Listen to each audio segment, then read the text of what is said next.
Welcome in Wednesday edition. Blue Sky Live here with you today. Chase Parham, Neal, McCready, Clark Ford Studio. Talk a lot of basketball as Ole Miss had a pretty nice night at the Pavilion, knocking off the Kentucky Wildcats 98-84, the most points they've ever scored against Kentucky in a basketball game out of 126 meetings, I believe, something like that. 15th win. Only the second win since 2011, including Kentucky had won 6 of 7 in Oxford prior to last night, but Ole Miss dominated the game. We'll talk about that. Rest of the SEC, look some bracketology and whatever else comes up over the course of the show. Glad you are with us and glad to tell you about Blue Sky locations all over the state of Mississippi, up and down I-55, throughout North Mississippi as well. You got Sweet Daddy's locations, Rio's pulled pork, side items, desserts, kind of like those lunch specials that are $5.69 with a couple sides of bread and any size fountain drink. And again, coming to you from the Clark Ford Studio. We are Clark Ford's in Amory, Mississippi. 662-257-1900 is the number. Call it. Ask for Corey Clark. Tell Corey what Ford product you are looking for. He'll send you a quote within 15 minutes in business hours.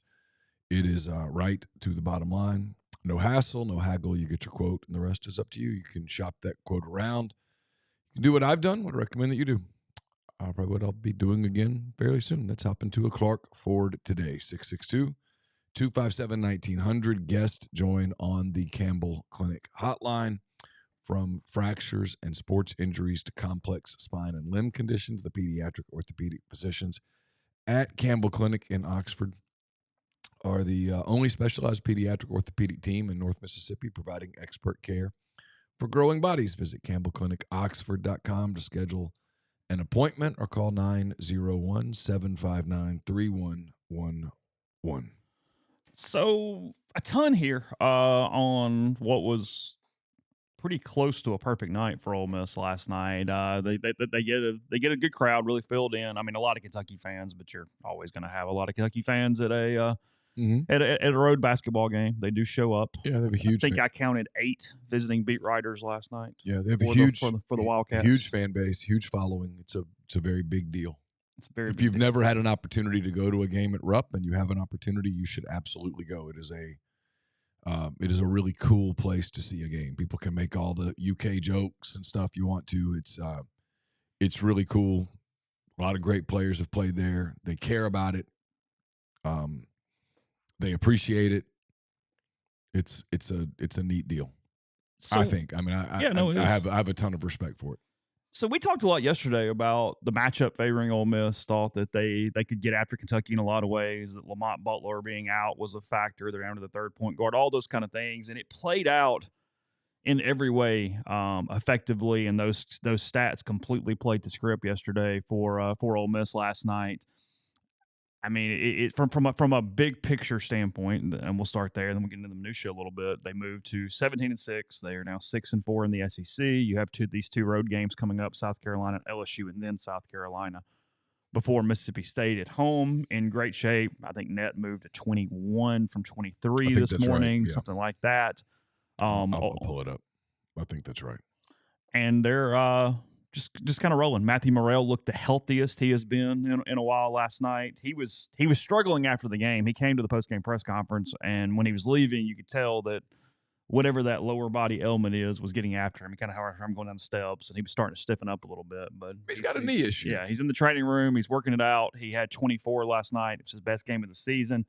Had 19 in his first 22 minutes of game action last night. As he was pretty electric in the first half, and Ole Miss played a very complete game of basketball where in the first, Chris Beard said about the first half, it was the most fun he's ever had watching a team play that he has coached. And that's pretty high praise. He's been to the championship game. He's been to multiple deep runs in the NCAA tournament. So he was very pleased in every way. I mean, Ole Miss they committed one turnover on the night, and that turnover came with 14:55 left in the second half. So Ole Miss did not commit a turnover at all for the first 26 minutes, give or take, of game action last night. Most coaches will take that. Yeah, I mean, Beard quipped after the game that Padula screwed it up for him because he's always wanted that perfect game and has never gotten it, and said that he had Probably never will. said he had one turnover in a game when he was at Angelo State, but that was the only time he could remember one. But they only turned Kentucky over 8 times. I mean, it was a pretty protected basketball game from a ball standpoint. Kentucky's a good offensive team. Yeah, no, they are a horrific defensive team, as we have talked about. I tried to tell you. They were even worse than I thought. When you watch them play, and this is nothing against Ole Miss, but they're down to their third string point guard, as we mentioned. Butler's out, and the other kid whose name starts with the K is out. They can't guard either. Now. Well, they can't guard either. But what's left, they don't even close out. They don't even take the step. Like, they just stand there and let you shoot, and it's remarkable. I mean, when you watch them play, you go, they're not very athletic. They just let you shoot, and I mean, we're going to focus on Ole Miss here. But they don't guard air. Again, I'm going to get to Ole Miss, going to give you guys all your flowers and all that stuff in a second. Mark Pope looked like a broken man last night. That the honeymoon, as you said, was over a few nights ago. He was sleeping on the couch last night because they have this horrific half of basketball. Because look at from a stat standpoint, Ole Miss put up 50 almost in the second half, their bad half, after they'd already routed them and were up by 27 early in the second half. They were up by 23 at the break. And Pope comes in, and usually like you sit down and like take a breath or a gather or something. He comes in, and as soon as he sits down, he just immediately starts kind of whispering into the microphone and talking immediately, and he's not really saying much, and he doesn't. It's his shtick to always take all the blame. You kind of want your coach sometimes to say it's on me, but he does it over the top where it's just, hey, I'm not this, I'm not this, and it kind of gets repetitive and old and weird, and dude has no answers because there aren't any answers to where this team is. It is a personnel issue for Kentucky. They can't guard anyone. Yeah, and he goes, I'm not coaching defense well enough. And it's like, well, amen, I guess. And I mean, go look at their point totals that they've given up this year. I mean, they're down, 20-something at the half? 23. And then they got down 27 early. Ole Miss came out of the break and hit the first 2 threes they shot in the second half, and it was 27, and you went, oh, my God. So I mean, they got some dudes who can score. They have some guys who can shoot it. I mean, they have guys who are proficient at putting a basketball through a hoop. But defensively, they're abysmal. I mean, they're bad. And Ole Miss, listen, that was why I think I posted this. I wasn't surprised at all as the score rolled in. I'm like, yeah, I mean, one team is going to be going to give a real effort defensively. Now, Ole Miss probably offensively doesn't have quite as many weapons as they have, but give me the defense team over the non-defense team, and I'm going to be good most of the time. I mean, this is in context of where Kentucky is expected to be by everyone in that fan base. They were late in that press conference, and I tweeted about it, but I didn't probably put in the full context. Mark Pope was asked in a February game in Oxford if them playing hard late in the game was a moral victory for Kentucky. And you went, oh, my God. Yeah, well, new era. A moral victory. A new era. And to his credit, he goes, we're at Kentucky. I know, stop. No, but you went, ain't no moral victories at Kentucky. Big Blue Nation didn't get up this morning. You know what? Those guys played hard late in the game last night. Cut it to 12 at one point. But no, Ole Miss got after them defensively, had a ton of energy, closed out, switched on everything. They really prevented 2 things. They prevented the extra pass because Kentucky is not as good. Newsflash. They're not as good as Auburn at making the extra pass. You think? Well, you're picking up this basketball thing. You really are. Good for you. You are a quick learner. So Kentucky is not as good at Auburn as Auburn. Nope, they are not. Nope. Yes, they do not make the extra passes good. They struggled with that. Ole Miss closed it out, and then Ole Miss did a really good job on preventing any type of transition where Kentucky would kind of get running, hit the trail, and get the open look 3. I think they only had like 1 all night. They were really good at preventing that. Pope was incredibly complimentary of Beard's defensive effort in the first half. It just completely rattled them and threw them off. And he said we did not have any function to be able to have any flow, any pace at all. And then he said when we play defense the way you're playing and then they hit shots like that. I mean, the first half box here, got it right here because, I mean, it's first half box. Ole Miss, 60% from the field, 53% from three in the first half. At the first half, Dia already had 10, Morrell already had 14, Brakefield already had 10. And then from a board standpoint, they were holding in there. I mean, they weren't winning it because they don't win rebounds really, but for the most part, I mean, it was a perfect half. They had 12 layup opportunities in the first half. Yeah. For Ole Miss. I mean, it was just statistically as well as you could do it. They averaged 1.6 points per possession. Do the math. That ends up getting you in a pretty good spot when you do that. They closed the half well. One thing that you always, and Beard talked about it, he said that one of the reasons why he loved watching the game last night was, and it did come in the second half. We'll talk about that in a second. But he said usually when you get up huge like that, you have to deal with a little lull and you kind of pause and they make a run. And he said the last 4 minutes of the first half, Ole Miss outscored them 15-3. So they got the big lead. And then instead of letting that 12, 13-point lead go to 8, go to 7, go to 10, it went to 23. Mm-hmm.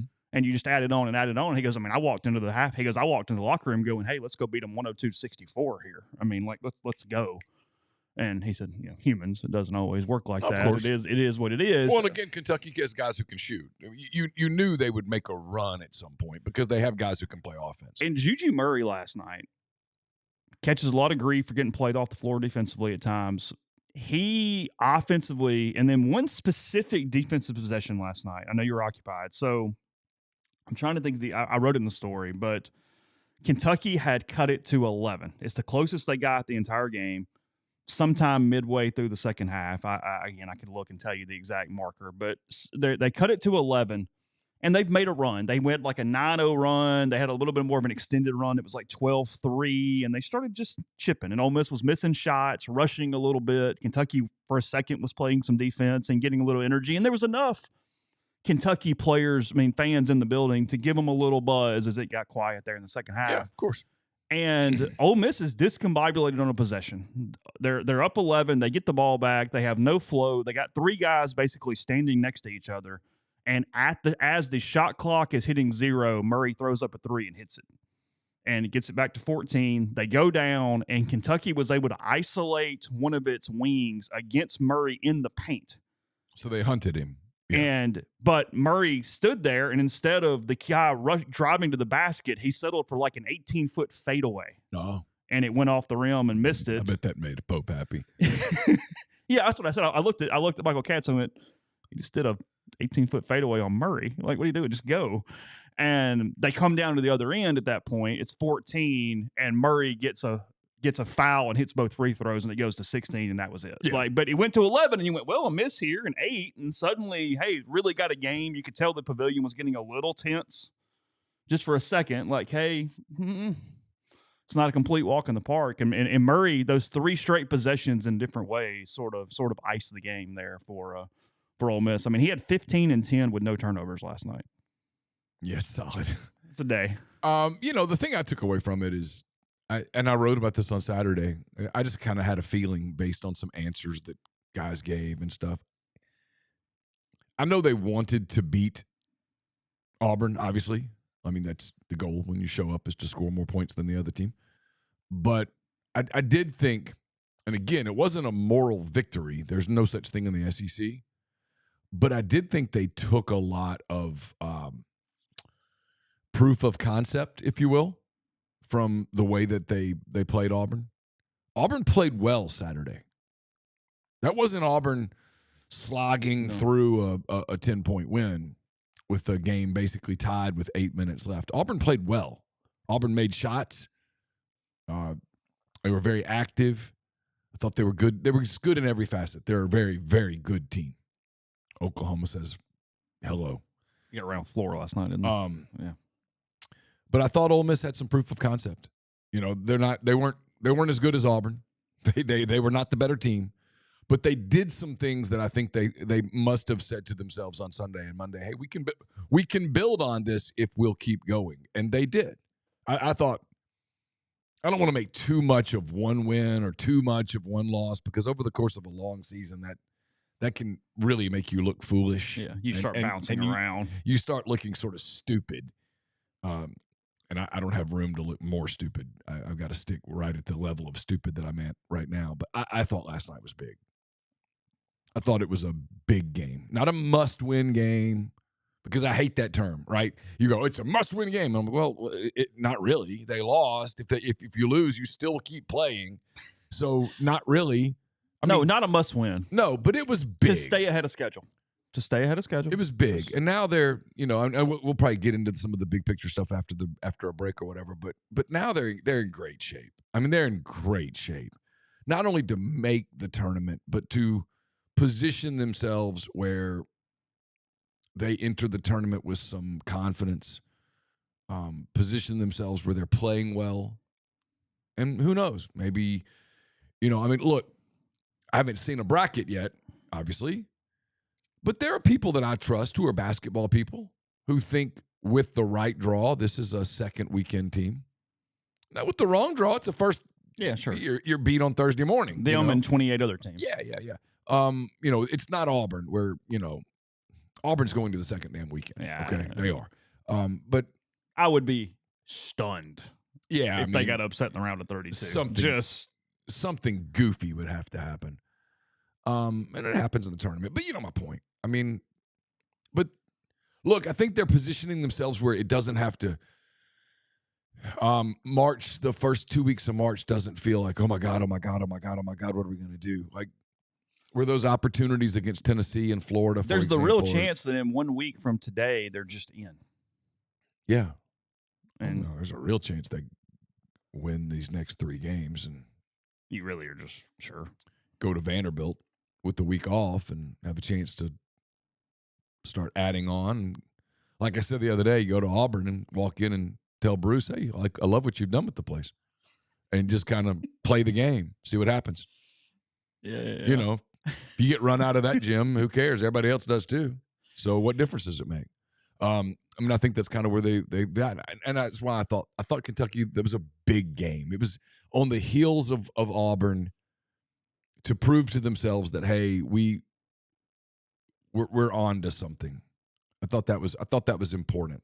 And they did it better than I even dreamed they would. I mean, I thought they'd win. I thought they'd cover. I think if you had told me Kentucky would get up into the 80s, I would have been like, huh, really? But a lot of that was late stuff. You don't play with the same intensity up 26 that you do up 4. It just humans. Yeah, I mean, come on, coaches can go, I want robots, but you don't get robots. So it doesn't work like that. And we mentioned them yesterday, but I have to reiterate because I was putting the story last night and I was laughing at just how bad they are. So stats wise, in SEC play, Kentucky guarding the 3 is 350th in the country. During that stretch, think about that. There are only 365 teams, 4 teams. Speaking of, that's not their worst stat. Kentucky defensive turnover percentage, turning you over. Again, Ole Miss had one last night. 352nd now nationally at that. Yeah. They do not cause any. Mm-hmm. And non-steal turnovers, which, again, is if you're offensive, it's, hey, I don't do dumb things with the basketball. Defensive is I put some pressure on you and make you do dumb things with the basketball. In tennis, it's hitting the ball straight into the net. Yes. Dead last for Kentucky. They are 364th in the country in non-steal turnover percentage. Yeah. Ole Miss in turnover percentage and non-steal turnover percentage, number 1 in the country. So you asked They statistically protect the basketball better than anyone else. You asked about net. I did. Ole Miss up to 21 in the net. They were 23 going into the day. 6-6 in quad 1s. Yes, 6-6 quad 1, 3-0 in quad 2, 1-0 in quad 3, 7-0 in quad 4 for Ole Miss. Kentucky fell 5 spots from 19 to 24. The Cats now 7-6 in quad 1, 0-1 in quad 2. Auburn won last night. They went from 1-1. Oklahoma lost last night, fell 1 spot from 37 to 38 in the net. Were there other games? Just 3. Florida, Vanderbilt, Oklahoma, Auburn. And who won Florida, Vanderbilt? Florida by 11. Okay. Florida went from 5 to 5. Vanderbilt went from 43 to 44. So very little change. So, I mean, it's the thing that you watch with the SEC is now we're at this stage where because everybody just plays high teams, your number stays good. I don't know what the committee's going to do with a 7-11 SEC team with the net in the 30s. I don't know. I will laugh at the people that are like, this is what's going to happen. Wait, you have no idea. Yeah, no. I mean, we have no bearing of this. We don't know. I don't know. We'll look at more of that in a second. We'll come back. First, you've had Wendy's nugs dipped in sauce. You've had them covered in sauce. Use saucy nugs, take the crispy and spicy nugs you love, and turn them up to 11. Choose between flavors like buffalo, honey barbecue, garlic parm. If you're a heat seeker, try spicy ghost pepper. Only on Wendy's signature spicy nugs. I dare you. 7 delicious ways to try the nugs you already love. Pick a flavor, grab some napkins, and prepare to nug like you've never nugged before. For a whole new way to nug, it's got to be Wendy's. At participating U.S. Wendy's. Let's see. I'm sorry. I'm a little out of it. Brought to you by Comer Heating and Air, Southern Air Conditioning and Heating. We'll have their hand-raised guys for you tomorrow. That's brought to you by those guys. They've been great to us for a long time. If you are starting to think about your air conditioning unit, making sure that deal's ready for the late spring and summer, get in touch with our friends at Comer and Southern. Comer 662-801-1777. Southern 662-429-4429. We're brought to you by Window Hero. From window cleaning to pressure washing, gutter cleaning, gutter guards, and everything in between. Window Hero has the experience, equipment, and expertise necessary to make your property look and feel brand new. Their experts are fully bonded and insured. They provide specialized equipment, exclusive cleaning solutions. They can clean up to 4 stories on buildings. Roby and Susan Allen are dedicated to helping Oxford and all of North Mississippi with their windows, gutters, and everything in between. So call Window Hero at 662-510-7077 to get an estimate or learn more at windowhero.com. Are you retiring soon? How long should you wait to take Social Security? What accounts should you pull from first? Are you already retired? Should you consider Roth conversions? These are just some of the questions that can only be answered with the personalized retirement income plan. Andrew Seago Wealth Management, specializes in helping folks just like you come up with their retirement game plan. Whether you meet at his office in Collierville or prefer Zoom from anywhere, schedule a free discovery meeting. See what they can do for you. It's rebelsretire.com. Got about 9 days till Valentine's Day. If you're jewelry shopping for your loved one, get in touch with our friends at Arnett's. It's right there off North Lamar Avenue in the old Lamons Jewelry Building.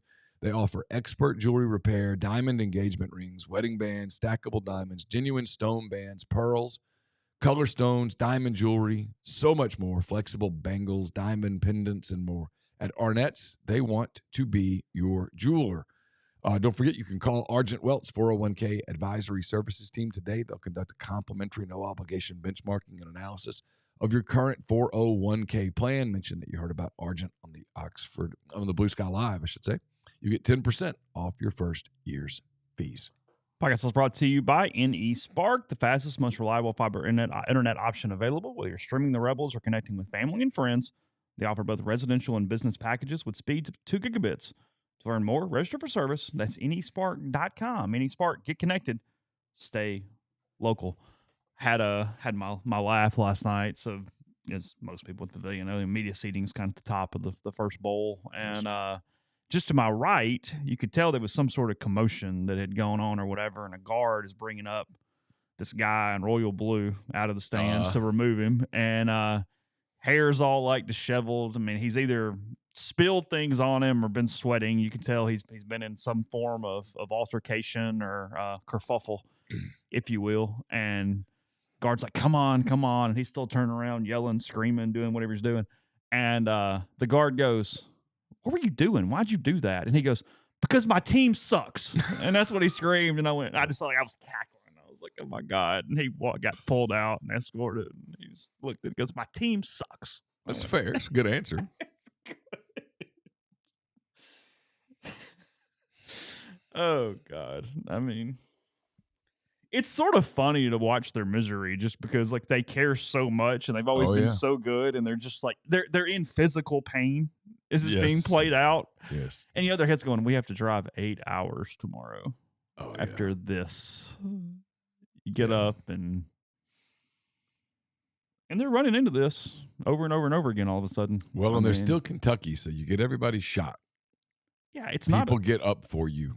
You wear that uniform. They don't look at your record or your net or your rebounding percentage. No, I mean, it's part of the deal. They'll beat Carolina at home on Saturday. Well, they better. Got to stop them. They're going to score. Everybody's scoring. Well, I don't see how their defensive efficiency is in the top 100 statistically. I'm not enough of a mathematician to go I need to there. talk to Ken and like, are we giving them bonus points for being Kentucky? I don't understand how that's possible. Who's worse, Kentucky basketball fan or Alabama football fan? I think it's Bama football fan. Yeah, because they're less dedicated. Kentucky did have to get in the car and go 8 hours. Yeah. Now, you have to realize, too, though, a little bit. At Rupp, if you go to Rupp and win there, they'll almost golf clap you like, oh, you gentlemen played well. It's kind of LSU baseballish. Yeah. Alabama football, you always feel like someone's going to shoot a missile at you.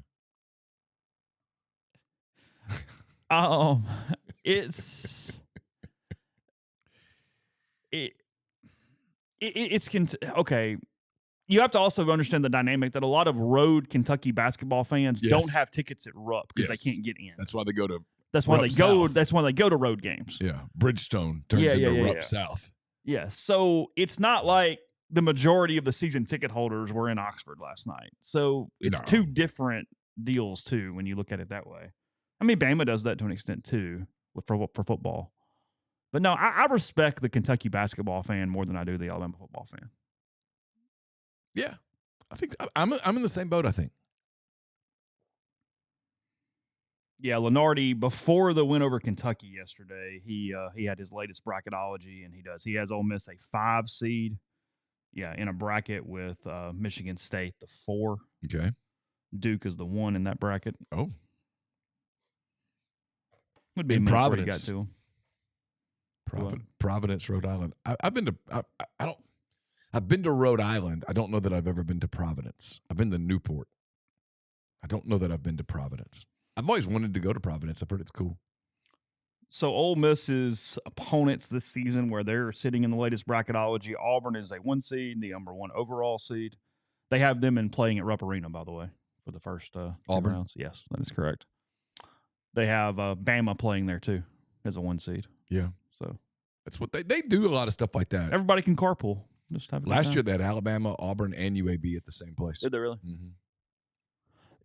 One of the years that Ole Miss was in the tournament, was it the Wisconsin year? Wasn't Kansas and Kansas State both in their place? Is that right? Yes. Okay. Different fan bases, Kansas and Kansas State. Not the same group. Nope. Not the same people. Well, because was it Kansas that got upset? That is correct. Okay. And then Kansas State got upset too. Oh, did they? Yeah. Did Kansas State pull against Kansas? Yes. In the building? Vocally. Okay. They were rooting for who the hell they were playing that day? Okay. Yes. Yeah, okay. There was no state pride in the building today. There may have been, but it did not translate to the deal. So McNeese, by the way, the 12 seed. Will Wade still getting it done there in the Southland Conference. Will trying to get him a 12 seed. I don't think Will's going to be there a whole lot longer. I think it's the last year for Will. I do too. Yeah, I do. Memphis a 4 as of right now. Yeah. Memphis in the net is let me get back to it. Hold on. Hang tight. Let's see. Memphis. So the top, here's the net. Auburn, Duke, Houston, Tennessee, Florida, Alabama, Texas Tech. Alabama, Alaska, Arizona, Colorado. Kansas, Arizona, Purdue is 10. Iowa State, Illinois, Gonzaga, Texas A&M's 14, Maryland 15. Wisconsin, Michigan, Marquette, Missouri, Michigan State, Ole Miss, St. Mary's, St. John's, Kentucky, Texas. I'm looking for Memphis. They went down the list? Let me do this a different way. I have found I do this better if I just do by conference. 42. 42. Okay, I just didn't go far enough. How the hell are they a 4 or 5 seed? Yeah, I don't buy that. So he's got Kentucky as a 3. Kentucky is in no this world. This was before last night, right? Still. Yeah. And Kentucky is in no world a 3 seed right now. No, I wouldn't think. And how you doing? I will say this. If Kentucky is a 3 and they get past their number 1, and this was the bracket, and they got past Cleveland State in the first round, I like Patino and the Johnnies in the second round against the Wildcats. Oh, God. We need that one now. Need to set that one up for you. Yeah. So what I'm kind of hoping for here, Ginger, God, put your headphones on. I don't want to hurt him. Everything I've heard is he's a nice guy. So here's your warning. Can they lose to Arkansas and Nashville and then lose to Pitino? God. I mean, is that asking too much? First round in Nashville. Yeah. Lose to Cal. Arkansas 78, Cat 75, whatever. Yeah. And then first round of the NCAA tournament, you get the Johnnies and Rick. Is that too much? Am I being greedy? I think Pitino will wear a red and blue sport coat too. I could put a little speck in there for you. He might. He's trying to kind of be elder statesman Kentucky a little bit. I saw last night. But like you look at some of these leagues, I didn't mean to. I'm sorry. No, you're good. I was just saying, I told you the stat. Rick Pitino now with 29 20-win seasons. Yeah, it's wild, isn't it? It's a crazy stat. All right, so West Coast Conference is a 2-bid league. Okay. Santa Clara's 59, so they're probably not getting one. The American is a 1 to 2 bid league. Memphis is 41. North Texas is 58. The SWAC's a 1-bid league. The Sun Belt is a 1-bid league. Highest ranked team is 88, Arkansas State. The Summit is a 1-bid league. The Southland is a 1-bid league. McNeese at 70 in the net. The SoCon is a 1-bid league. Samford's number 1 in that with a 98. So my point is, like, people are like, I don't know how the SEC is going to get all these bids in. I'm like, well, I kind of do. The American's a 1-bid league. I'm sorry, the Patriot is a 1-bid league, obviously. The OVC is a 1-bid league. The Northeast Conference is a 1-bid league.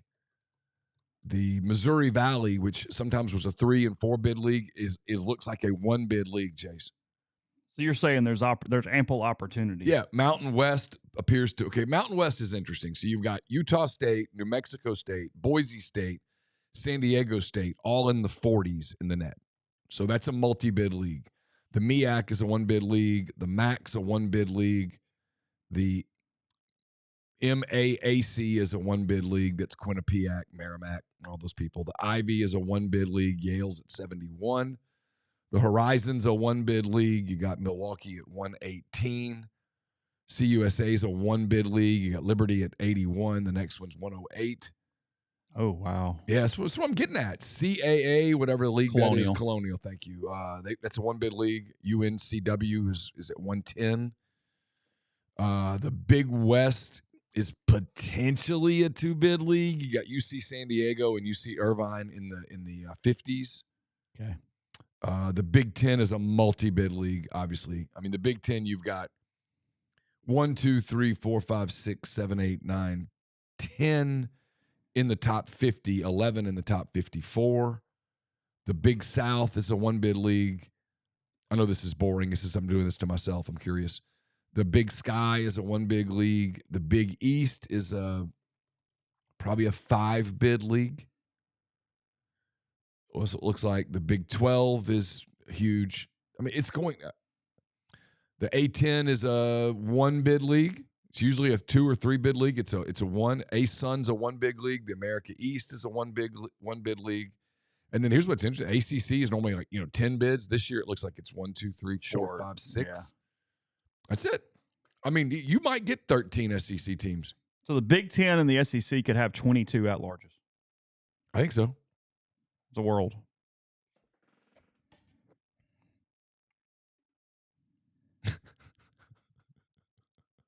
13 are in the Lenardi's thing today. Ginger says they're not, according to him, they're not getting in the tournaments. And they can't lose to the Johnnies. I mean, conference breakdown. Bless his heart. Sold out Rupp for the first round of the NIT, right? Do they go? I mean, I know we're being funny, but There aren't a lot of guarantees on their schedule. Like, it could get a little funny. Well, yeah, but I get back to it's the conversation we're getting ready to have for a month, Yeah. which is better than some of the basketball conversations we've had in the past. So forgive us. We can talk about the house settlement if you want. Good. I got stuff. What happens to a 6-12 SEC team with a net in the 30s? I don't think we're there yet. I don't think 6-12 is doable yet. That's why 8-10 feels lock. 7-11 feels maybe. 6-12 just feels like such a barrier. They do it in softball, but it's the only place we've done it so far. Yeah, Lenardi has 13 SEC, 10 Big 10, 8 Big 12, 4 ACC, only 4. 4 Big East, 3 Mountain West, 2 West Coast. That's it. Those are the only multi-bid leagues in his bracket. Yeah. So he's got 13 in. He does. Everybody but. And we're February 5th. So he's got everybody but LSU, South Carolina, and Arkansas, I assume. Yeah. Florida, a 2. Georgia, an 11. Got them in. A&M, a 3. I think Georgia's in today. They won. Didn't they win last night? They didn't play They last played night. tonight. Yeah. Yeah. I'm sorry. Oh, you're good. I had today. If I'm Iowa State, I know we're doing a fake bracket that doesn't mean anything, and I know they're not as awesome, meaning anywhere near in the realm of the last 2 years. But if I'm a 2 seed, I want nothing to do with UConn being a 7 and running into them in the second round. I'm good. Go play somebody else. Yeah, I don't need Dan Hurley in a round 2. No, a team that has no tournament intimidation at all. I mean, I do think I'm agreeing with the board. I've never dealt with them much, and I do find myself pulling for Duke over North Carolina, but I bet Duke basketball fans are the most insufferable humans on the planet. Well, yeah, because when they're not cheering for Duke, they're cheering for LeBron and the Yankees. Probably Alabama football, so Chiefs, a carryover. I mean, they've been a Patrick Mahomes fan forever. Vegas Golden Knights, longtime Golden Knights fan. Yep. Yeah, Purdue's a 2. Grind makes a great point here. Illinois is a 5, by the way. They've played well since we saw them back in November. Grind makes a great point. What you got? He really does. What you got? SEC gets damn near everybody in softball. And is it because no one notices, or is it because of net? Or net, or whatever they call it. It's a good point. Is there just nobody bitches because it's softball and nobody cares? Or is it because the formula says they get in? I'm asking. I'm not. That's the not a formula fits. Their RPIs are great. Mm-hmm. And right or wrong, every sport has a perception baseline of what you have to meet. Okay. Softball, for whatever reason, doesn't have that. I know this comes across like I'm turning this on you, and I don't mean for it. I mean, Ole Miss got in last year, maybe comfortably at 7-17 in the SEC. Well, this is where I was going. You told me the other day, not to ruin some of your pre-season coverage, you thought 12-18 in the SEC might get you in the tournament. I think it's the first year 12-18 gets in. So I'm kind of wondering here. Now 12-18 statistically is different than 6-12, but I understand what you're saying. 6-12 though. Why not? What if all 12 are top 50 losses? Everything's quad 1, quad 2. By the way, on that real quick, I had to look it up because I keep forgetting too. If you play a home game, quad 1 is top 30, neutral site top 50, away top 75. So you're pulling for Texas and Kentucky to finish in the top 30 of the net from a quad 1 standpoint. Also, as of today, LSU is a quad 1 opportunity because they are 73 in the net, and it is a road game. So top 75 on the road for that. Yeah. But, I mean, even if it ends up being a quad 2, still fine. It's not hurting you. Nobody ever got punished for losing a quad 2 game. And Ole Miss's trip to Carolina is there as opposed to home where it's like, okay, here's a bomb in the middle of the floor. Instead, it's a quad 2 game. It's whatever. If you lose, you lose. I mean, for the record, don't think they'll lose. I think they'll suffocate South Carolina defensively. Do you? Yeah. At some point, I still think Carolina's going to quit. I just do. Human. You're 0 whatever. I mean, maybe you get one somewhere and you have a little pride, but what you've kind of seen in the past when teams have been there in the SEC, they've come. I mean, we've had some winless. Vanderbilt's done it. Missouri's done it. It is a doable thing. Yeah, you mentioned it. Ole Miss obviously 98-84 over Kentucky last night. Kentucky now 15-7, 4-5 is where they're sitting in the SEC. They get Carolina on Saturday. You also mentioned this. Number one, Auburn. They are now 9-0 in the SEC, 21-1 overall after a 98-70 demolition of the Sooners last night at Neville Arena. They were up by 10 at the break and then just bombed them in the second half. And Florida, 86-75 over the Vanderbilt Commodores. They were down 1 at the break and outscored them by 12 in the second half. Florida now 6-3 in the SEC, 19-3 overall. Vanderbilt starting its really, really difficult second half of the season. They are 16-6, 4-5. But as we mentioned the last couple of days, they are a favorite in 1 game the rest of the way for the Commodores. So yeah, some tall orders for Vanderbilt to keep it together. But I mean, as you mentioned, the net's not going to suck. No. He played the number 2 hardest schedule in the country the rest of the way. Again, I'm giving credit where I did not think about it. So I'm going to give credit to the person that did. Grind says that's no one says anything in softball when the whole damn league gets in. No, and the whole league gets in, literally. And that's one reason I did the little exercise. Yeah. It was just real time me looking at going, I wonder what if all these other bids, these other leagues that used to be 2 and 3 bid leagues just become 1 bid leagues. You've got 68 teams have to make the damn tournament. I mean, Lenardi only had 4 from the ACC. That hasn't happened in a while. I mean, maybe ever. There's no more than 5 getting in, unless you have just massive tournament upsets. I mean, if you're some of these SEC teams that are sitting at 6-12, 7-11, you need a good week of tournaments. You're watching the Horizon League with your fingers crossed. Because that is the one thing, the counter, is that when you have a 1-bid league and you have a 2-bid league, you can have the number of teams that can win a conference tournament is very small, or you just lost a bid. Right. Because normally in the ACC, you go, well, as long as one of the top 8 wins, who gives a crap? But now it's the top 3, maybe. Yeah. Like Duke and Carolina are playing in the final. Yeah. It doesn't really matter. Yeah. So you got that going on. So Anyway, let's look at lines. We'll look at tonight's games in a second. First, the Declaration of Independence Center for the Study of American Freedom. It's located on the Ole Miss campus, and they aim to explore and examine the fundamental and founding principles of the United States of America. They offer both an academic minor in freedom studies and scholarship opportunities for Ole Miss students that bring along lots of networking potential, especially some opportunities for the fall. So contact Stephen Scoltetti and Rankin Sherling at freedom@olemiss.edu or visit independence.olemiss.edu. We're brought to you by John Edwards, Regency Travel Incorporated in Memphis. John is part of Virtuoso. It's a worldwide network of travel partners that allows him to supply his clients with added values, unique benefits, simply not available to other travelers. Get in touch with him. Give him some parameters. Give him a budget. He'll give you options that you won't find on your own. 901-494-3387 or Jay Edwards at regencytravel.net. Get the beautiful, healthy smile you deserve at Corinth Dental. Dr. Bubba McQueen, Dr. Jenny Beth Hendrick are devoted to restoring and enhancing the natural beauty of your smile using conservative, state-of-the-art procedures that will result in a beautiful, long-lasting smile. From routine checkups to advanced treatment, including implants and Invisalign, Corinth Dental is here to help you achieve your smile goals.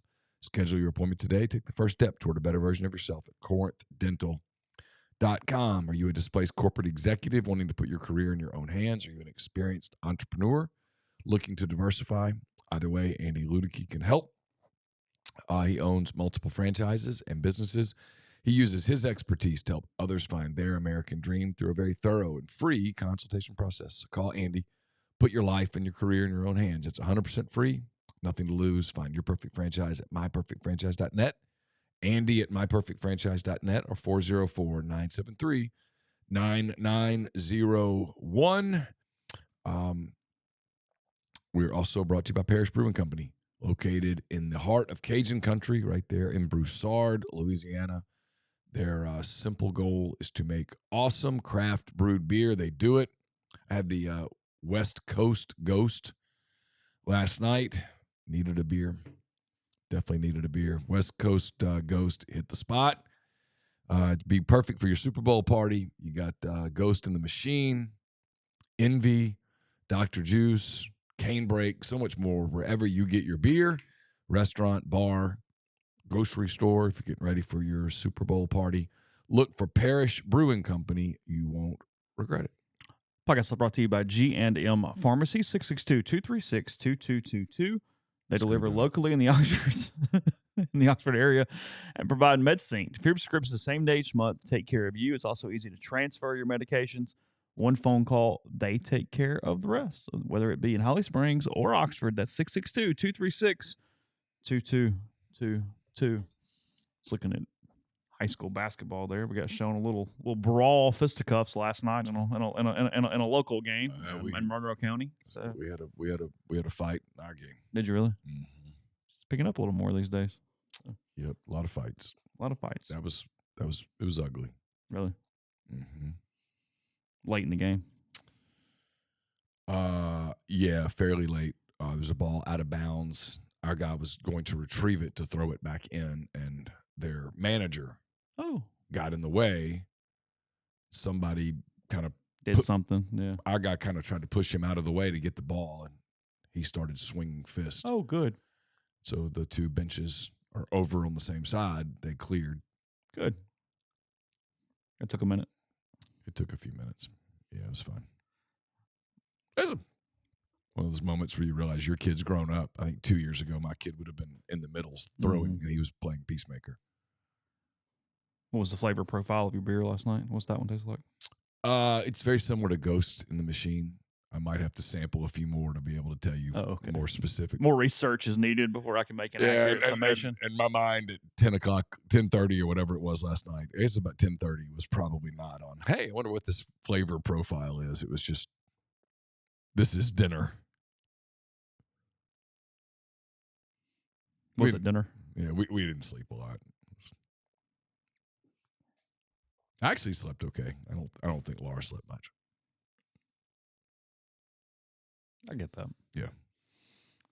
Tonight in the league, let's see, we got a few games. Obviously, everybody else has to play, so we have 3. Only 3. Yeah. Okay. Yeah, because this is some teams are getting time off. Like Ole Miss has an open date in the middle of the week coming up. Oh, do they? Yeah. Okay. Missouri is at Tennessee tonight, so I feel like Tennessee need to get a little healthy tonight against the Tigers. Yeah. At the Food City Center.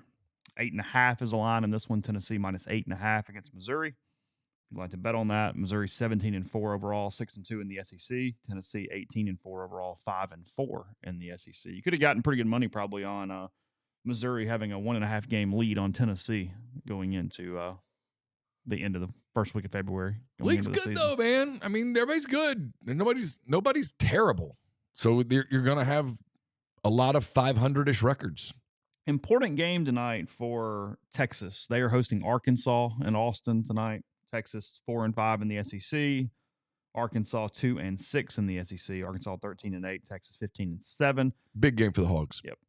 Texas favored by 7.5 tonight in this one. This is one that if Arkansas is able to win it, I think you can start talking yourself into having momentum.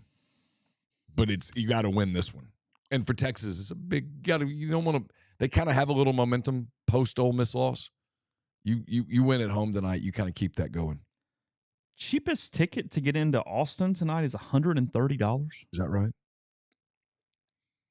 I mean, Texas has a huge fan base. Austin's big, and the capital city, and there's a lot of Arkansas people that live probably in Austin. That's a huge. Yeah. And you're an 8 o'clock game tonight. Well, those Arkansas, Texas is at 8, Missouri and Tennessee at 6, and then also at 8, LSU at Georgia tonight. Georgia 3-6 in the SEC. Absolute must win tonight against the Tigers from Baton Rouge. Period. They are favored by 8.5 in this one. I like their chances. I'd like to lay that tonight. I don't. Tell me the lines again. Let's see how we'll do. We're gonna bet not real money. We've done pretty poorly at times. Now we both had Ole Miss last night. I had Ole Miss. Yeah. I would have got that one. Tennessee minus 8.5 at home against Missouri. I like them to cover tonight. Okay, I'll take Mizzou in the points. Now, what is Ziegler's situation? I don't know. Do we know? I don't We're know. doing this blind. We're not betting real money, so it's okay. It doesn't matter. No. And we're going to take Tennessee. All right, I'm going to go Missouri. Texas minus 7.5 against Arkansas. I like Texas. I think Arkansas can't replicate that because they just don't have it together enough to look like that again. Yeah. And Texas is really impressive when you see them out on the court. Like, they are long, they are athletic. Of course, so is Arkansas. Yeah, sure. I'll take Arkansas on the points. I expect a close game. Texas wins, but Arkansas covers the line. Maybe I'm just taking favorites because I do like Georgia to cover the 8.5 against LSU. And I like Georgia minus the 8.5. Okay. So those three. Seeing what's out there on Saturday of note, because might as well do it now. Probably mention it one more time before the week is over. Ole Miss at LSU. That's a 7:30 tip, by the way, everybody. A little later game. Yeah. Oh. SEC Network, 7:30 on Saturday evening. It actually works out pretty good for me because now that we don't have something else, I'll probably have to go to that wedding. Oh, yeah, that's right. Yeah. Tennessee is at Oklahoma on Saturday. So I'm going to get in a really shitty mood today because I never wear a suit, right? And I'm going to try the suit on, and it's going to be like that nerve-wracking thing of it's going to fit. You better fit. It's going to fit. I don't know. And if it doesn't, I'm going to be really pissy. You are going to be pissed. Yeah, I'm going to be really pissy. You are. Huge game for Oklahoma on Saturday at hosting Tennessee. Just huge. Yeah. It's a big opportunity for the Sooners. Yeah, they're going to have to do something soon. God help Mark Pope and everyone if they don't beat South Carolina at 11 a.m. on ESPN2 on Saturday. They probably will. They are. They're going to win. They don't suck. Like, we keep talking about them. But no, we're just having fun. But they're just not elite anymore. No, they might be again one day, but they're not right now. Look, they were emotionally fragile last night. Whoa, that's loud. I mean, they were emotionally fragile last night. As soon as Ole Miss went up 2-0, 16 seconds in. And, I mean, they didn't quit or anything, but they got frustrated. The body language is bad. Yeah. And Pope can't seem to get them out of it. Like, well, they're kind of the opposite of the Ole Miss Auburn game. Like, that loss to Arkansas, that had tentacles. Mm-hmm. Not taking anything away from what Ole Miss did at all. Ole Miss defensively was great. Then we turned it over one time. Played their ass off. Yeah. I'm just saying that game had tentacles. Ole Miss defensively was good enough that they actually made Kentucky very hesitant because Kentucky almost was kind of scared to put shots up. They thought everybody was in their face. Like, they couldn't get any flow at all. Texas at Vanderbilt on Saturday. That's a game to watch. That one's kind of it's a big swingy moment there. Big moment for the Doors. Yeah. Texas A&M is in Columbia, Missouri on Saturday. That's a good game. It's a good game. The Tigers don't lose up there very much. No, they've won 15 in a row. Something like that. It was 15 when Ole Miss was there, so I don't know what they've done. They don't lose much. Auburn is at home again. They are entertaining the Florida Gators on Saturday. Whatever. Did you see where the game ended last night and immediately the line started? That game's not till Saturday, and the line's already wrapped around. Like, I don't know, when do kids go to class? Oh, really? I don't know how that works. Yeah, you got to pull. It's unbelievable. The line to get into the Auburn-Florida game Saturday is already wrapped. Forming to some point? No, it's formed. Fully formed. It's a living, breathing line. Big snake. It's wild. When do the kids go to class? Maybe they have buddies come and they swap out. Tag team it? Yeah. Really? No fights there. Not at all. Good. No, you're good. Lack of sleep, some alcohol probably. Just not at Auburn. No. Sorry. Lemonade. Tumors. Yes. Mississippi State's at Georgia. Big week for Georgia. Yeah. Tonight and Saturday. You need them both. Need them both, really. But if you get them both, you wake up on Sunday and you feel really good. And then we'll know after tonight what this means in a larger context, but Arkansas entertaining Alabama on Saturday. I mean, look, if Arkansas is going to have real breath, they got to win too this week. But in a world where they do, and that's a huge if, I mean, the end of their schedule is pretty favorable. And if they got hot, they have the players to go on a SEC run. They do. That was good, Wicked. Shocker, LSU gets a home night game. That was good. Yeah, but in basketball, everybody's getting home games. I know. Everybody's getting home games and night games. Trust me, ESPN's not looking to Saturday and going, look at the numbers we're getting in Baton Rouge. No. No. That's just stuff. Your big games typically in basketball are during the day on Saturday. Yeah. The 11, the 2, the CBS game. Because you're competing typically against a primetime NBA game on Saturday night. No reason to go into that world. So, no. Yeah. Where's your boy KD going? While I'm looking at a couple of different things. I don't know. He's in Oklahoma City tonight. Suns and Thunder. Maybe he'll just stay. That would y'all don't need to go there. I don't think Presti's thinking that today. I don't think that's in his.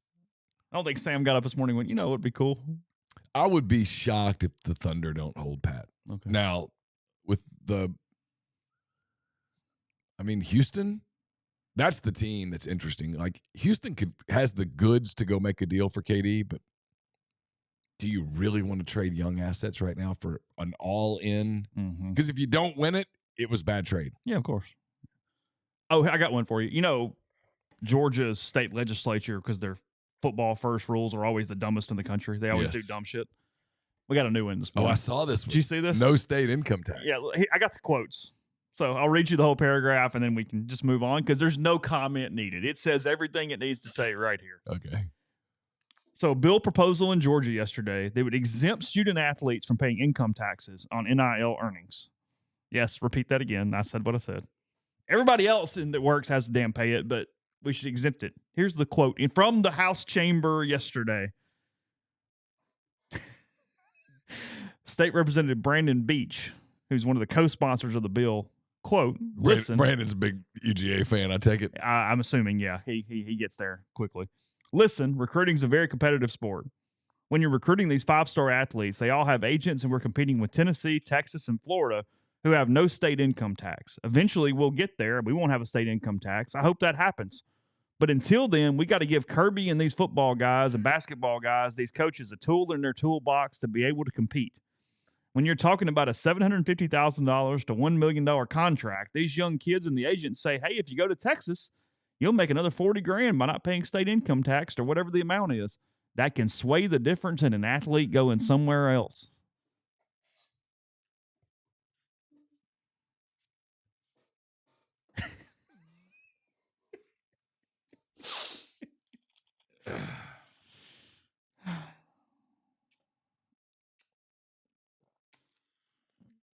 Just burning one for fun, so I won't talk.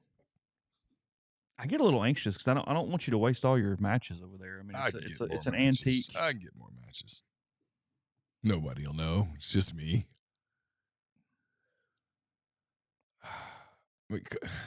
All right, so the young entrepreneur who makes $800,000, he's got to pay the state income tax. Yeah, but the kid who comes and plays football doesn't. Well, Kirby ain't recruiting the other guy.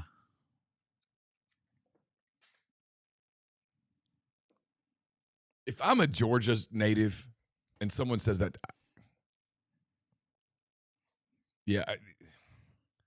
that's insane. I would probably add an adjective to the insane in front of insane. Sarkisian, the latest to say probably no spring game yesterday, says that he may opt to eliminate the spring game. His thoughts from mid-December have not changed per sources. I do think spring ball at some point is going to become a casualty of this, and I'm not saying it's a bad thing, because I do think there's something to be said for phase 1, phase 2, and phase 3 that the NFL utilizes in its offseason coming out of free agency and the draft as they build the team. So I just think that's where it's going to have to be a real overhaul that's ultimately going to take place. Steve Sarkisian. Yeah. Texas football. They should just adopt it as policy. Nobody cares. You don't need it anymore. We've played it out. Well, you've made it professional football. If you're going to make it professional football, follow the professional football model. You don't need 3 scrimmages and 15 practices in the spring. You don't. Tennessee, speaking of one of those, already have no state income tax, so they already got a leg up on Georgia as it is, and now they're adding more here. Go Vols. Danny White in Tennessee, they're increasing basketball ticket prices and required donations by an average of 16%, including a 10% talent fee across most of Food City Center for the 25-26 season. White says the hike will help UT invest more heavily in hoops. Like our fans know, we've been aggressively reinvesting in programs. I'm not sitting here trying to turn a huge profit. That's not our role.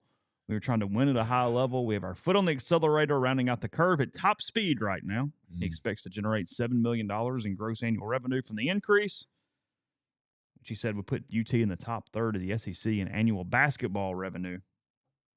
Also creating the new Riverside Club, a lower-level club linked to incoming club seats. Their capacity will shrink by 260.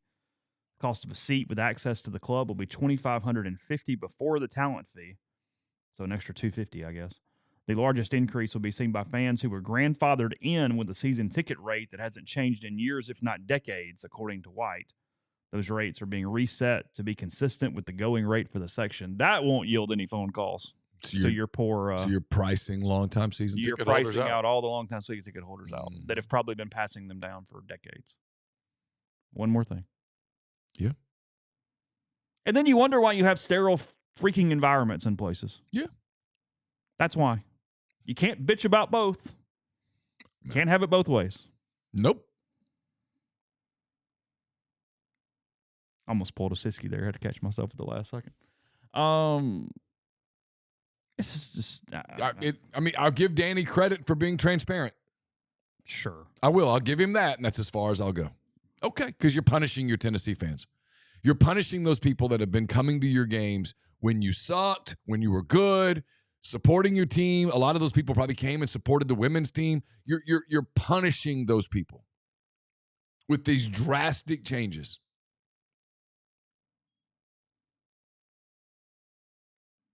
Kind of sucks. Hubert Davis in North Carolina lightly griping last night about his staff sizes and says the model they've been using for North Carolina basketball for a really long time no longer works, that essentially they were a very small group that just lived off the fact that they had powder blue and were Carolina, and that it no longer fits into what they need. It's not wrong. Mm-hmm. He went there on his radio show last night. Probably was not well received. Got a hunch that's not a fan base that takes kindly to that type of. He's not wrong. That type of thing. He's not. Not even a little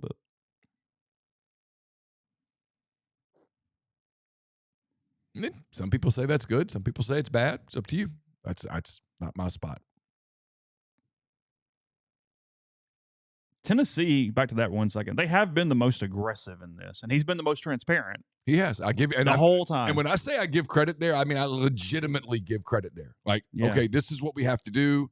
This is what it's going to cost, and you guys. Here's what we're using it for: talent fee. And you guys are going to pay for it. Yeah, and he's not calling it some. Hey, you can. Yeah, no, he's being frank. And what is Tennessee's athletic budget? It's a bunch. $234 million. So they just raised prices 16%, and they have, give or take, $80 million more a year than Ole Miss does.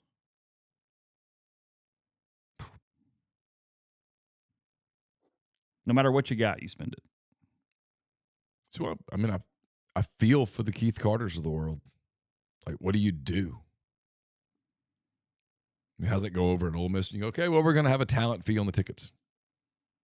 I mean, awful, just like everywhere. Yeah. I mean, it's probably on the board somewhere, right? Got to think about it. If you're in the room. It's at least on the chalkboard. They go, hey, everybody's doing this. I mean, if we're in the room and I'm hand-raised guy in the room with Keith and all them, and they come to me and I'm just like, hey, you got any thoughts? I'm like, yeah, you probably need to talk about a talent fee increase on tickets. Mm-hmm. Yay. And someone looks at you like, shut up. And you're like, I get it. Yeah. How else are you going to close that gap? Mm-hmm. All right, we'll take our final break. Tell you about the men's clinic. It's in Madison and Brandon. They want their patients to remain as healthy as possible and as strong as possible throughout the aging process. They want to optimize testosterone, improve sleep, reduce inflammation, treat insulin resistance, facilitate a healthy gut microbiome, and more. In Madison, that's 601-607-7869. Brandon, 769-241-9012. themanthing.com. You make your first appointment, go see them. They can treat you for anywhere. Again, themanthing.com. We're brought to you by Easy Hemp Co. Easy is a hemp-infused sparkling water. It's a guilt-free alcohol alternative, a natural way to relax and unwind. It's all natural, made with real fruit, no added sugar, low-calorie, gluten-free. One 12-ounce can of Easy has 3 milligrams of THC. With Easy, it's easy to avoid the gummy scare and control your experience. So change the can, not the ritual. It's easy. Visit easyhempco.com to view the Easy Finder to find Easy near you. It's Farm Bill compliant with hemp derived from THC, CBD extracts. It's for people 21 and older. Enjoy responsibly. I'll have a mailbag to you here in a little bit. Won't be long. Brought to you by Art Hayes, Sotheby's International Realty. Are you thinking of making a move? Put the power of Sotheby's to work for you. As a licensed agent with Sotheby's and a supporter of all things Ole Miss, Art Hayes can help you buy or sell in your hometown or anywhere in the world at no charge to you. Seriously. So call Art and ask him how. 612-805-5929. Or you can email him at arthur.hayes, that's Hays, at lakesmn.com. We'll have one final edition of Neal's Picks to you sometime this weekend. For all the marbles. For all of those marbles. It's brought to you by Kaiser Flooring, locations in Oxford and Batesville. Kaiser Flooring provides outstanding flooring products and installation services to residential and commercial properties that carry the very best in hardwood, laminate, vinyl, and tile flooring, as well as carpeting. At Kaiser, they believe in taking care of you. They're dedicated to customer service, establishing relationships with their customers. Their staff is always ready to ensure that they complete your flooring project to your satisfaction. So give them a call today in Oxford at 662-830-3194 or Batesville, 662-371-1912, or go to kaiserflooring.com. At Citizens Bank, you're not just an account number, but a valued member of the community. Now, if you find yourself in the market for a mortgage, another reason to give them a try with Wilson, you know in the mortgage space. At the Citizens Bank, ready to help your real estate goals. 902 Sisk Avenue, Suite E for now. Groundbreaking, new building coming before too long. You can discuss your options with Whit, any of their bankers, and ask about School Spirit debit cards. They donate an amount per every transaction to the local school of your choice, whether it's Oxford, Lafayette, or Regents. That's the Citizens Bank, PHILA.com. Super Bowl get-in prices have dropped almost 50% compared to a year ago. So it appears that buzz around the country is legitimate, kind of all the way around, even people not paying to go at the same clip as last year. So, get in the car Sunday and drive down, see if you can't get in? Don't think I want to spend whatever that amount would be to... Is there a number that someone could give you that you would get you to go to the game Sunday? Sunday? No. I'm the same way. I think someone could call me and go. They could hand me tickets. Okay. It would literally. Okay. It would require tickets and a private plane and a car when I get there. I wouldn't even go to Memphis and get on the plane and fly commercial. Oh, no. I'd have to go to the Oxford airport, get on a private plane, be flown to New Orleans, have a car waiting to take me to the stadium, and then a car back, and that same jet waiting to take you home. Yeah, just with the rest of the 10,000 people. Yeah. 100%. No association with riffraff at all. Not even getting an Uber when I get to the airport in New Orleans. And I need to sit in a luxury suite. Take me. I think about that. I don't want nosebleeds. And I don't want to be around people. I think you're right. I'm totally. I do think this is what it would require for me to go to this game. I'm totally serious. If someone called and said, "Hey, Super Bowl Sunday, got 2 tickets," I'd say, "Where are they?" They're free. I don't care. Where are they? All right, how you getting me? Yes, there? I'd have to be treated like Taylor Swift, 100%. Her accommodations and my accommodations would have to be pretty similar. That's about right. Because she's not hailing an Uber when she gets to New Orleans. So no, she's in a multi-million-dollar suite. Yeah, I know. Yeah. So, yeah. I don't want to even share the jet with Taylor because I got a feeling she's high maintenance. I want, even on the jet? I just kind of want quiet on the jet. So you need to be on the jet by yourself. You're not even hitching a ride on a jet. I mean, you can get on the jet. Well, okay. But they can't go, "Hey, we got 4 randos getting on the jet. You don't know who they are or where they're from." See, okay. I'm already kind of backing out now. Okay. Because suddenly just hanging out on the patio starts sounding better. Got those smoked wings. I don't have to go anywhere. I got that wing dust. I could try it or not. If I get bored with the game in the first drive of the first quarter, I can flip to the Food Network and no one's going to care. I see some posts on the board. I will apologize in advance for not covering the Mississippi State game next week. I know y'all just keep winning with me in attendance, but it's fine. Just like Neal has covered Hoover twice, and they've won the damn thing both times for the baseball tournament. I don't think you guys have lost a basketball game I've covered in about 4 years. If you decide that you want me to pay you back by going to Hoover and testing that, I'll do it. It's single elimination, so any day you could be out of there now, though. Yeah. It was single elimination after the first day the last time you went. Yeah, because they lost the first They game, did. and we're losing in like the 7th inning of the second game. I was kind of getting my stuff packed up. Next thing you know, I'm there on Sunday. Like, what the hell?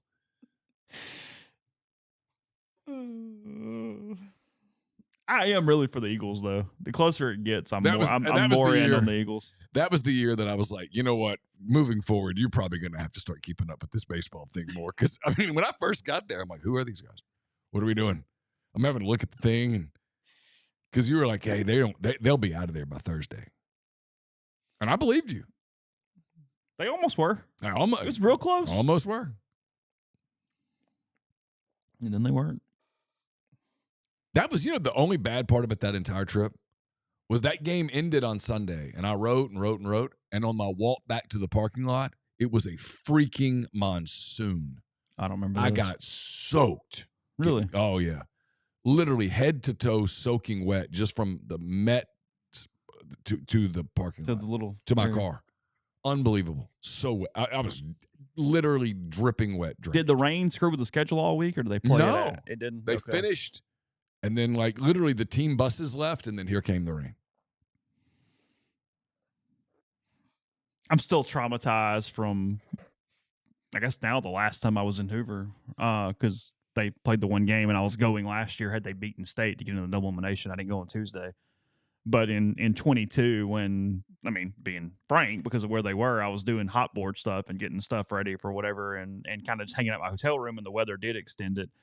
And that's when I walked down, or because my hotel was right there close, I walked to that Jason's Deli and walked into the door and literally bloodied my nose. Oh, and yeah. I mean, I was the most embarrassed I've ever been in my entire life. I have no idea how I did it or anything. I thought it was a door. It was a window, and just pow, right nose, hat went flying, drink went flying. Now you know how the birds feel. Dude, I couldn't even turn around to look. I was like, I don't care what I have in my bag. I don't care about anything. Just get me the hell out of here as fast as is humanly possible. You didn't stay for a drink or I was out. I got back up and just sat down in my hotel room for a minute. I was completely rattled. Just couldn't. Yeah, that would do it. It was bad. Yeah, not good at all. I would assume media attendance is down even more so than usual in Hoover A, just because whatever, and B, with it being single elimination, you're not guaranteed multiple games to even cover with the format. It's true. I would assume that be a long way to travel for one 9-inning game. Yeah. The team you cover gets beat on. Because it's not even like that where you go, hey, well, if they went on Tuesday, then you're there a couple days and we'll do it. Yeah, it's like, no, really. Next day it could be over too. So I'll be curious to see how that plays out. But a week away, crazy. 9 days, Ole Miss and Arizona, 3:00 on Friday for that one. Again, they play Texas. They don't play Texas in the regular season, but they play them in the one game on Saturday. Grayson Saunier, now a Longhorn, but I do not anticipate him in the weekend rotation, so you're probably not going to run into him, at least from that standpoint. And then Clemson on Sunday. Clemson on Sunday. That is true. That will be Eric Backage's first game of the season because he is suspended for the first two after getting tossed during the Super Regional last year. Mm-hmm. So first game back with him. Louisville, Oklahoma State, and somebody I'm blanking. Oh, Ole Miss. That's the 6 teams in the there you go. In the bracket. A little slow today. It's fine. So, all right. Coverage, rebelgrove.com. Probably will have some baseball because I'm going to jump on the Zoom and, I don't know, whatever they need to tell us 9 days out. We'll get that. And I think media day's on Tuesday next week. So, kind of full force after that from that standpoint. Ole Miss at LSU, 7:30 on Saturday. So, MPW Digital, rebelgrove.com. Stay safe. Take care. And we'll talk to you then.